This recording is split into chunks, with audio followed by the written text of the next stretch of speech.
Ciao a tutti, benvenuti in questo nuovo video. Eccolo qui, finalmente abbiamo disponibile il Sonoff POV R3. Sono uno dei primi ad averlo, me l'ha mandato Etihad direttamente in anteprima, ne hanno prodotti pochi, mi dicono, quindi le scorte sono limitate. Se avete intenzione di comprarlo, affrettatevi. Dispositivo che al momento è venduto solo dal sito diretto del produttore etihad.cc. Guardate il video fino in fondo perché vi svelerò un utile codice sconto. Non perdiamo tempo, lo apriamo, lo proviamo insieme e poi andiamo a installarlo anche fisicamente in un centralino per capire come montarlo, ingombri e tutto quello che ne concerne. Buon video!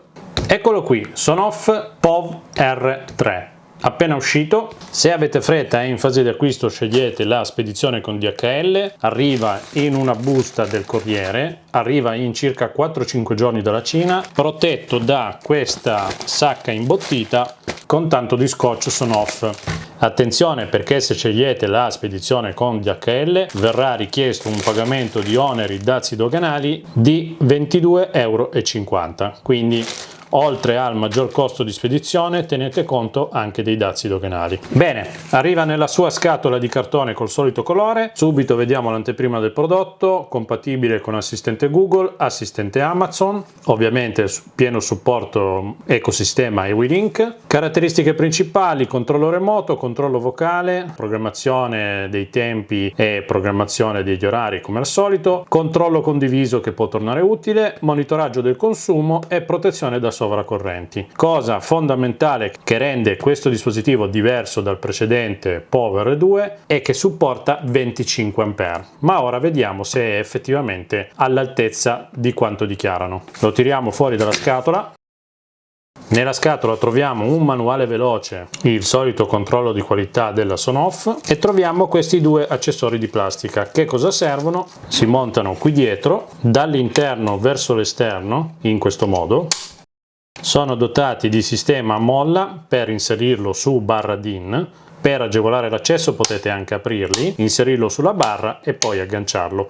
È dotato anche di questo gancio per essere appeso a mo' di tassello quadro. Questo per quanto riguarda l'installazione fisica. Dunque, un case completamente nuovo, diverso da qualsiasi altro prodotto. Io sinceramente mi aspettavo che fosse riciclato il case del 4CH e invece no. Come vedete, ve lo dico subito, è più grosso ma anche completamente diverso, perché abbiamo qui a sinistra un pulsante di accensione e spegnimento e qui a destra un pulsante per il reset, che in pratica serve per rimetterlo in condizione di pairing. Ci sarà qua solo un LED per la segnalazione della modalità accoppiamento o per indicare che il dispositivo è regolarmente connesso. Non c'è un LED di segnalazione per quanto riguarda lo stato acceso o spento. Sui lati null'altro. Il montaggio sulla barra DIN è decentrato verso l'alto. Qui c'è la mossettiera generosa con solamente L-in, quindi fase in ingresso, e L-out, fase in uscita. I due neutri in appoggio per entrata e uscita sono assolutamente in parallelo. Attenzione perché la prima cosa che salta all'occhio è la generosa dimensione dei morsetti per l'ingresso dei cavi. Anche la vite di fissaggio funziona molto bene, meglio di altri dispositivi già visti della casa. Come ingombri siamo a 16 cm x 12 cm e spesso 4 dalla barra come tutti i moduli da barra DIN, però 16 x 12 è comunque una dimensione impennativa. Tanto per farvi capire, occupa la bellezza di 1, 2, 3, 4, 5, 6, 7, 8, 9 moduli. Rispetto a un modulo tradizionale a parità di posizione sulla barra DIN, rimane montato in questo modo. Quindi dalla fascia del centralino si vedrà solo questa porzione, non si vedrà la morsettiera e non si vedranno neanche il LED né tantomeno i tasti per interagire. Ora, premesso che la morsettiera promette bene, io comunque voglio verificare se è costruito e dimensionato per supportare questi 25 A dichiarati che sono 5500 watt, quindi lo smontiamo insieme. Ok, rullo di tamburi. Voilà, eccolo qui, fatto bene. Dunque, le morsettiere, come notate, sono di generose dimensioni sia all'esterno che all'interno, i cavi che portano tensione in ingresso e in uscita sono di generose dimensioni, a occhio così sembra un 4 mm, il neutro come vedete è ponticellato direttamente dentro la morsettiera, cavi che arrivano a questi morsetti con questi vitoni di dimensioni veramente generose, quindi fin qua nulla da dire. Diamo un'occhiata al relè, il relè è da 30 A, quindi siamo oltre la portata massima della circuiteria. Fino a qui nulla da dire. Avevo paura di trovare dentro dei fili piccoli, delle saldature microscopiche e un relè da giocattolo, invece direi che la qualità c'è tutta per garantire quello che promette. Lo richiudo, lo configuriamo, lo proviamo insieme. Perfetto, il dispositivo è stato alimentato con fase in ingresso e neutro in ingresso e in uscita ho collegato una ciabatta per fare adesso delle prove. Ho usato dei cavi molto piccoli per fare il test, ma permette l'ingresso di cavi molto grossi, 6 mm tranquillamente, probabilmente entra anche un 10, anche se non necessario. Il dispositivo all'accensione va in modalità accoppiamento perché non è ancora stato programmato, quindi 2 lampeggi veloci e uno lento. Se così non fosse, basta premere il pulsante di reset. Ora andiamo ad aggiungerlo nell'app con la modalità tradizionale, vediamo se funziona. Apriamo la nostra app WeLink, facciamo aggiungi dispositivo col tasto più, accoppiamento rapido, la nostra rete wifi solita da 2,4 GHz, andiamo avanti, vediamo se lo trova. Perfetto, dispositivo trovato senza problemi, è stato anche già riconosciuto dall'assistente di Amazon. Gli diamo un nome che può essere POV R3, non gli do una stanza, vado avanti, il dispositivo è correttamente connesso, compare nella nostra applicazione e il LED del wifi diventa fisso. Qua leggiamo subito che c'è la voce potenza, corrente, tensione che viene rilevata solo quando viene attivato. In questo caso rileva 2 volte, che sono una piccola dispersione sua interna. Abbiamo poi qua sotto un report di tutti i consumi, la programmazione, conto alla rovescia e il timer ciclico. Proviamo ad accenderlo. Lui si accende, sento che si è acceso perché fa un click, ma in realtà non viene visualizzato da nessuna parte.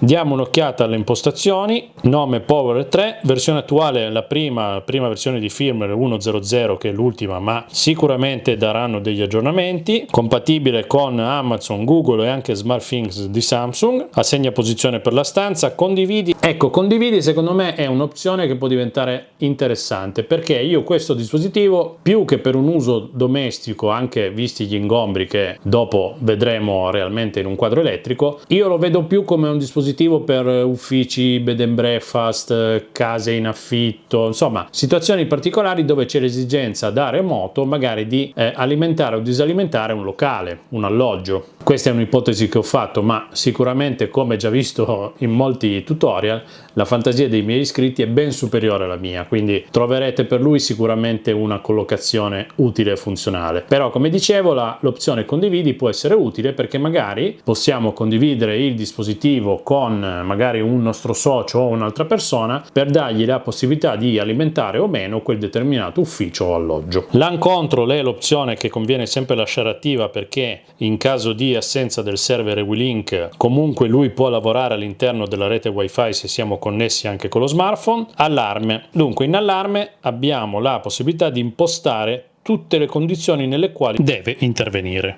Possiamo impostare un'opzione espressa in watt come minimo, un'opzione in watt come massimo, quindi al raggiungimento di un tot di assorbimento in watt mi genererà un allarme a livello di tensione o un allarme a livello di corrente. Proviamo ad esempio a creare un allarme con watt in modalità massimo, inseriamo un valore che può essere 500 watt e lo salviamo. Perfetto, il valore da 500 watt è stato impostato, per abilitarlo bisogna barrare la casellina blu e salvare.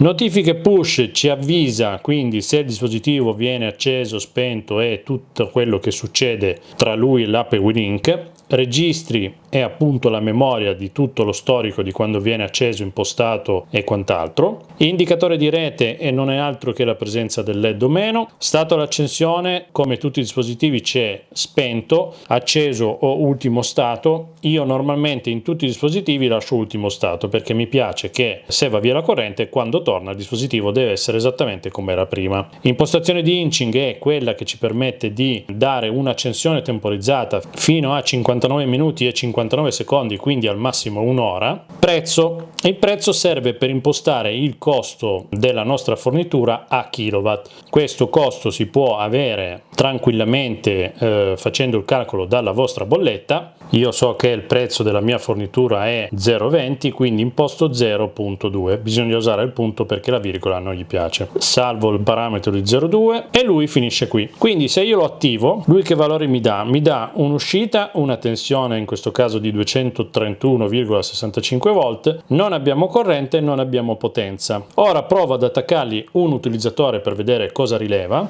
Attacchiamo una lampadina, con qualche secondo di ritardo mi rileva una potenza di 10,79 watt e una corrente di 0,08 A. Non va in allarme nonostante io abbia impostato una soglia di 500 watt per il semplice motivo che non vengono raggiunti. Adesso vado ad attivare le notifiche push, lo lascio alimentato e provo ad attaccare una piastra elettrica da 500 watt che dovrebbe tirare qualcosina in più e mandare il POV R3 in allarme.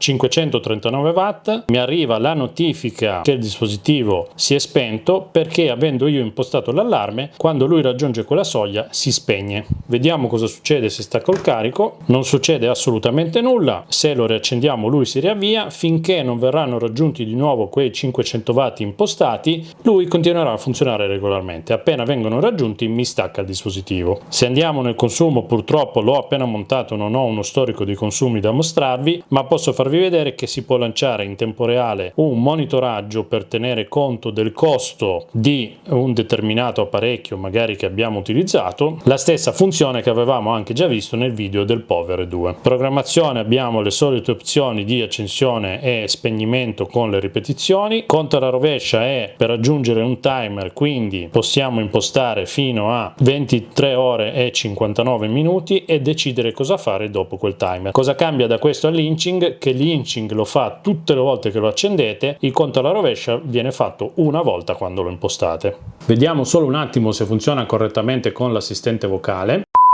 Che giorno è oggi? È venerdì 9 luglio. Perfetto. Accendi POV R3. Vedete che si è acceso, lo vedete anche al video dell'applicazione, ci segnala la tensione, ma ovviamente senza assorbimento. Spegni R3. Ci sono più L'ho fatto apposta. 3. Quale intendi? Intendo POV R3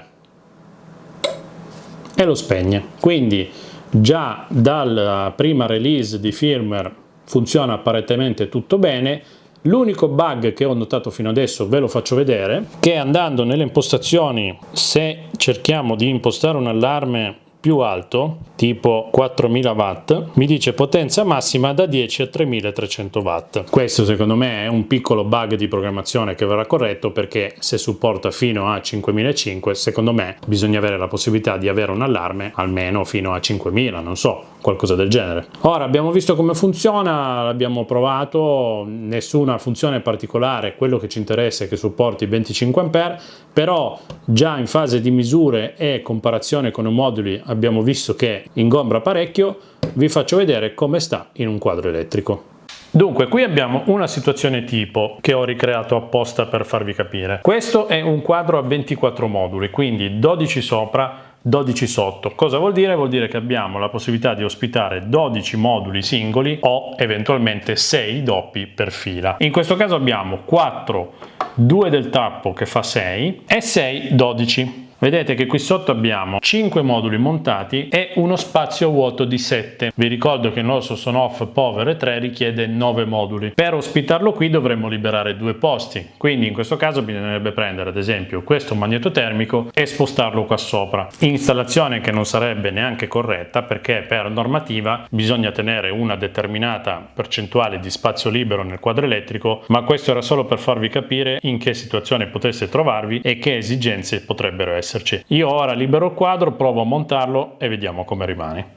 In pratica bisogna sfruttare questi 2 ganci posteriori, li tiriamo giù, appoggiamo il POV R3 sulla barra DIN, lui si incastra in questo modo, poi da sotto bisogna tirare sui ganci e lui rimane bloccato. Comunque è una bella padella, anche come spazio sui morsetti, eventualmente dei moduli sovrastanti, non ci lascia moltissimo a disposizione, e in caso di installazione nella parte superiore sarebbe comunque la stessa cosa, perché lo spazio sopra è più o meno quello che c'è tra un modulo e l'altro su doppia fila. È chiaro che se voi avete un classico centralino a 4-8 moduli con il salvavita e magari un magnetotermico per la forza e uno per la luce, non è possibile montare un dispositivo come il Sonoff POV R3. Può essere tranquillamente posizionato in una derivazione o eventualmente messo anche a vista o magari dentro una derivazione esterna se proprio avete esigenza di montarlo. Non ha grossi problemi di dissipazione perché già questo contenitore è stato dimensionato così grosso proprio per un discorso di dissipazione del calore, perché se fosse stato più compresso la possibilità di innalzamenti di temperatura sarebbe stata più probabile, e infatti, come abbiamo visto quando l'abbiamo aperto, l'elettronica in realtà occupa molto meno spazio di quello a disposizione. Una volta montati i coperchi rimane una cosa del genere: abbiamo un discreto spazio tra il modulo e la parte della copertura, riusciamo a intravedere la morsettiera ma non riusciamo a intravedere il pulsante di accensione e spegnimento. Come tipo di installazione è quella che consiglio di mettere il POV R3 a valle del differenziale magnetotermico del salvavita, ma a monte di tutto il resto. Abbiamo quindi un minimo di protezione nei riguardi del nostro dispositivo nel caso fosse ciucco, andasse a fuoco o quant'altro. Quindi se volete farlo da soli, la prima cosa da fare è tirare giù il salvavita, quindi togliere corrente dappertutto e procedere al collegamento. Collegamento che è molto semplice, perché tutto quello che arriva sotto al salvavita lo girate su N ed L out e bisogna fare un'ispezione di cavo di dimensione adeguata, quindi se arriva al salvavita una linea da 6 bisogna mettere in uscita una linea da 6 che entra in N ed L in, quindi va solamente interposto tra il salvavita e tutto il resto dell'impianto. Quindi io ora per comodità ho spostato il magnetotermico differenziale, il salvavita, nella parte inferiore, tengo i magnetotermici qua di lato e ho messo il mio Sonoff qui al centro per essere più comodo avendo gli ingressi da sotto, perché lui adesso starà alimentato per un po' di tempo, vedrò se ci sono aggiornamenti, vedrò come funziona e più avanti potrò darvi degli aggiornamenti. Quindi tutto quello che usciva dal salvavita è stato raggruppato per andare in L out e N. Mi raccomando, quando fate le giunte di tutto quello che deve entrare, assicuratevi sempre che tutti i fili siano tenuti insieme dal nastro isolante. Se non avete a disposizione puntalini, fascette o altri sistemi per garantire che i fili non si possano staccare. Se non siete pratici di queste cose, date un'occhiata a tutti i vari tutorial che ho fatto anche sugli altri Sonoff per farvi un'infarinata dei collegamenti. Quindi, dopo aver preparato i fili da mettere come carico in uscita, mi sono preparato 2 spezzoni di cavo da mettere come ingresso. Li spelliamo di una misura sufficiente a essere presa dal morsetto. Tra l'altro queste nuove forbici della Beta da elettricista sono fantastiche. Presto farò una comparativa tra tutte le mie varie forbici professionali da elettricista. Ora che abbiamo preparato tutti i cavi, li inseriamo sotto nella morsettiera. Tanti mi scrivono: ma quando tu fai tutorial elettrici non usi cacciaviti isolati. Io uso questi cacciaviti Beta che vanno benissimo, addirittura meglio in alcune situazioni dei cacciaviti isolati sempre della Beta, semplicemente perché non c'è corrente. I cacciaviti isolati servono quando c'è corrente, se non c'è un cacciavite vale l'altro, e fidatevi che lo so bene. Quindi in uscita mettiamo L out in questo bel morsetto, serriamo non troppo energicamente ma in modo sicuro. Il neutro lo mettiamo qua, che vi ricordo è solo un appoggio. Il neutro in ingresso lo mettiamo di qua, ovviamente la posizione dei 2 neutri non fa differenza, e la fase in ingresso va in L in. Perfetto, lui in questo modo è montato. Ora non resta che alimentarlo. Lui in questo caso è spento, avete visto che in una fase di reset ha dato per un momento l'uscita perché mi si è spenta l'emergenza e poi è tornato all'ultimo stato conosciuto, che era quello prima di spegnerlo dal banco di collaudo, che era situazione off. Ora tramite app lo accendo, vedrete che si spegne la luce di emergenza. Quindi lui in questo caso sta alimentando il mio impianto. Una cosa che non vi ho fatto vedere è il funzionamento del tasto di accensione, ovviamente serve per accendere e spegnere. Lui rimane sempre alimentato, ma andate a switchare lo stato dell'uscita. Così è acceso, lo vedete anche dall'app. Se schiaccio si spegne il dispositivo, quindi mi si accende l'emergenza e mi arriva anche la notifica. Magari ci sentiamo tra qualche tempo, se state vedendo il video tra qualche settimana o qualche mese. Se avete delle domande sul suo funzionamento e sulle evoluzioni del firmware, non esitate a domandare. Bene, l'abbiamo guardato, l'abbiamo provato, abbiamo visto come sta in un centralino, chiaramente le dimensioni sono importanti. Diciamo che la tendenza oggi come oggi è di fare nelle ristrutturazioni o nelle nuove case di costruzione recente dei quadri elettrici un po' più spaziosi, perché i dispositivi domotici aumentano sempre di più e può sempre far comodo avere dello spazio, ma comprendo anche che la maggior parte di voi forse non avrà la possibilità di ospitarlo. Ora, non abbiamo ancora parlato di prezzi. Il Sonoff Power 3 attualmente si può comprare solo sul sito del produttore itiad.cc, vi lascio il link in descrizione. Costa attualmente $34,99 con spedizione normale da 15 a 35 giorni lavorativi di $11. Il tutto sommato fa $46 che tradotti in euro sono 39 euro. Quindi con 39 euro vi arriva a casa in un tempo che potrebbe essere circa un mese, ma l'azienda mi ha messo a disposizione un codice sconto da darvi del 10%, che comunque, come dico sempre, sono meglio in tasca a me che in tasca a loro. Il codice andate ad applicarlo qui nella finestra appli coupon, ve lo do subito, che è VCFRGXE3, lo applicate e vedrete che verrà detratto immediatamente uno sconto pari al 10% arrotondato, ossia $3,50. Se per qualche ragione non avete la possibilità di aspettare così tanto tempo e lo volete subito, purtroppo la spedizione con DHL costa $37, ma davvero mi è arrivato in 4 giorni. E applicando la spedizione con DHL andiamo a spendere $68,82, che sono 58 euro con lo sconto. Certo, diventa una cifra abbastanza impegnativa, però come vi dicevo prima mi viene in mente che possa essere molto utile soprattutto in negozi, dove magari per non stare a tirare giù tutti gli interruttori del quadro, avendo l'assistente magari vocale di Amazon o di Google, si lascia diciamo alimentato solo il router in questo caso e l'assistente vocale a monte del Power 3. E quindi cosa possiamo fare? Possiamo ad esempio, quando arriviamo la mattina, dire accendi negozio e andare via la sera e dire spegni negozio, avendo la tranquillità di avere un supporto di tutta la corrente necessaria fino a 5500 watt.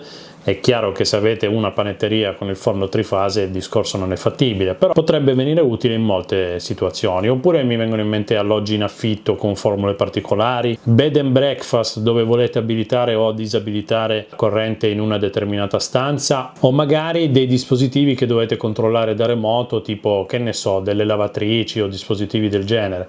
Insomma, situazioni dove può venire utile ce ne sono molte. Spero che il video vi sia stato utile. Metterò il link del video e di tutti i prodotti contenuti in esso e anche il link di acquisto nel mio canale Telegram, i link di Massidattoli. Se non avete Telegram, per quello che è stato visto nel video vi invito a guardare la pagina Amazon Massidattoli Tech Solution. Vi lascio nella descrizione tutti i link e il link per acquistare direttamente il prodotto sul sito Itiad. Se il video vi è piaciuto, un bel like, soprattutto ve lo chiedo in tutti i video perché ho bisogno di supporto per crescere.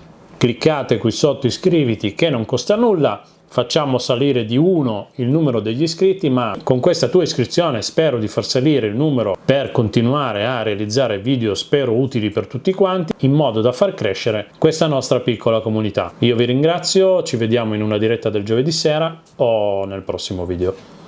Ciao da Massidattoli!